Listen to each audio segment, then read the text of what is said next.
ইতিমধ্যে আমরা দাঁড়িয়ে রয়েছি তাপস চ্যাটার্জি নামে ঘর প্রাপকের বাড়ির কাছে, যার লিস্টে ইতিমধ্যে নাম রয়েছে। আমার ভিডিও জার্নালিস্টকে বলবো একবার দেখাবার জন্য। এলাকার মানুষের অভিযোগ, এই ব্যক্তির তিনতলা বাড়ি এবং বিরাট পরিমাণে একটি পাকা বাড়ি রয়েছে। সেই পাকা বাড়ি থাকা সত্ত্বেও কি করে এর নাম আসলো লিস্টে?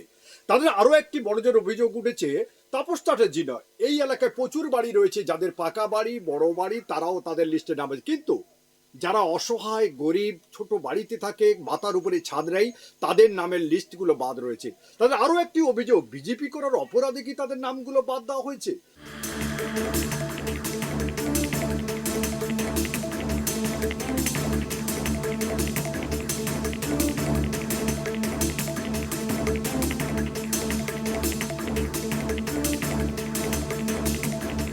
অ্যাকচুয়ালি উনি একটা সরকারি করেনি, প্রাইভেট ফার্মে চাকরি করে, কিন্তু উনি একজন তৃণমূলের প্রথম সারির নেতা। ওনার বাড়ির ঘর আছে?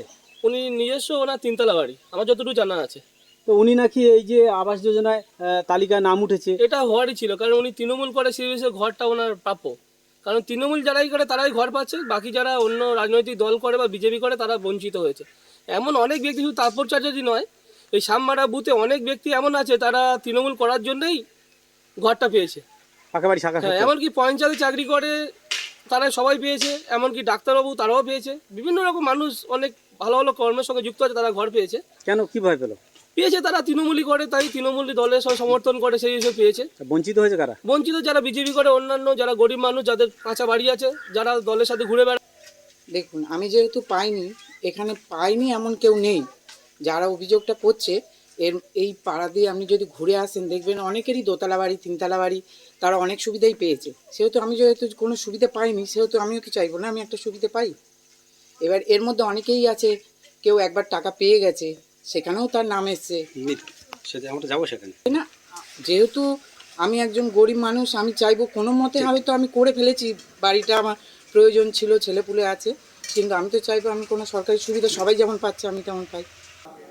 এই আবাস প্লাস যোজনা 18 সালের লিস্ট।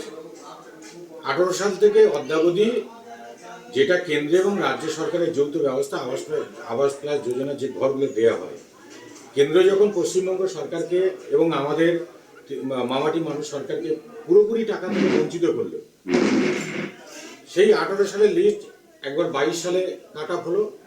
22 সালের পরে 24 সালে এলে এবার মাননীয় মুখ্যমন্ত্রী মমতা বন্দ্যোপাধ্যায়ের উদ্যোগে বাংলার মানুষের জন্য তিনি উদ্যোগ নেন যে যাদের প্রকৃতপক্ষে মাটির বাড়ি, যাদের প্রকৃতপক্ষে ঘরের ছাদহীন, যাদের প্রকৃতপক্ষে ঘর পাওয়ার যোগ্য, তাদেরকে ঘর দেওয়ার তিনি ঘোষণা করেন। প্রাথমিকভাবে 18 সালের যে লিস্ট, সেটা 24 সালে এসে অনেকটা কাটা হয়েছে। কোনো কোনো জিপি 300, কোনো কোনো জিপি 250, 300, 350, 400 এরকম কাটা হয়ে গেছে। বর্তমান যে লিস্টে আছে সেই লিস্ট অনুযায়ী এখন এনকোয়ারি চলছে এবং মাননীয় মুখ্যমন্ত্রী বলেছেন যে আজকে যাদের নাম বাদ গেছে অথচ মাটির বাড়ি, তাদেরকেও আমি পাকা বাড়ি করে দেব। কিভাবে? উনি একটা নিজস্ব নাম্বার দিয়েছেন, সিওমারও কমপ্লেন বলা হয় সেটাকে, 9137091370 এরকম একটা নাম্বার তিনি দিয়েছেন।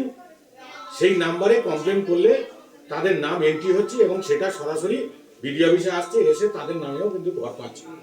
না দেখুন, এর পেছনে তো আমার হাত নেই। দ্বিতীয়ত কথা আমি এটুকু স্পষ্ট করে দিই, ওই যে বুথটা তাপস চ্যাটার্জির যে বুথটা, এই বুথটা হচ্ছে শ্যামমারা বুথ পড়ে, মানে আমার বুথ থেকে আলাদা বুথ, ওখানে আলাদা মেম্বার। উনি প্রকৃত টিএমসি করে, টিএমসি লিডার হিসেবে উনি গণ্য।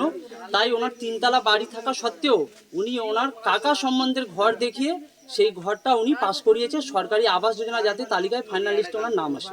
এখানে তো দুবার একবার পেয়ে গেছে, আবার তাদের নাম এসেছে, এরকম অভিযোগ উঠছে। এটা সত্য?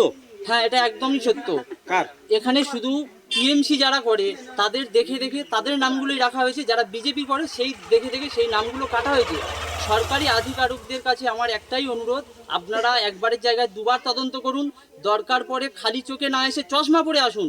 এই মানুষদের যে হালটা, এখন যে বর্তমান পরিস্থিতি তারা যে বসবাস করছে, আপনারা এসে সেটা দেখুন।